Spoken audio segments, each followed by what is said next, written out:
Tiga bank asing terbesar di Indonesia telah memulangkan sekitar 640 juta dolar Amerika laba ke perusahaan induk mereka sejak 2024. Seiring pengurangan eksposur di tengah kebijakan ekonomi yang semakin fokus pada peran negara. Seperti dikutip dari Bloomberg, unit usaha Citigroup Standard Chartered dan HSBC di Indonesia telah merepatriasi dividen sekitar 11,5 triliun rupiah atau 640 juta rupiah dalam 2 tahun terakhir. Angka ini lebih besar dari total laba gabungan yang mereka peroleh pada periode yang sama. Menurut sejumlah bankir yang mengetahui situasi tersebut, beberapa bank mengurangi eksposur mereka di Indonesia karena semakin kekhawatiran terhadap arah kebijakan, yang dinilai telah mengurangi kepercayaan investor asing. Mereka juga menyebut gejolak pasar yang mengguncang pasar saham dan nilai tukar rupiah pada awal tahun lalu turut mempengaruhi keputusan tersebut. Kekhawatiran bank asing menguat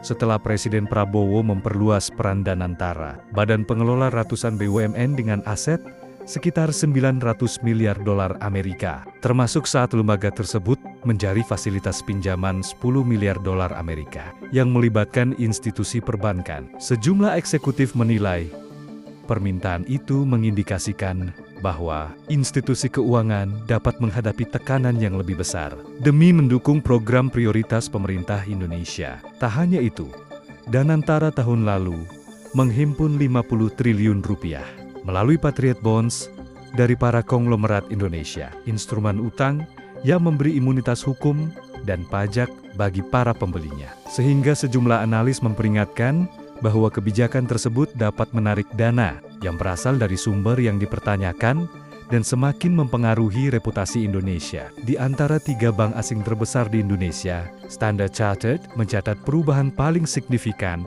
dengan mengirim lebih dari 1,1 triliun rupiah ke perusahaan induk pada 2024. Sementara Citigroup memulangkan hampir seluruh laba 2024 hingga 2025, serta HSBC mengirim hampir 3 triliun rupiah, meski laba bersihnya kurang dari 2,2 triliun rupiah. Baca selengkapnya di www.idnfinancials.com.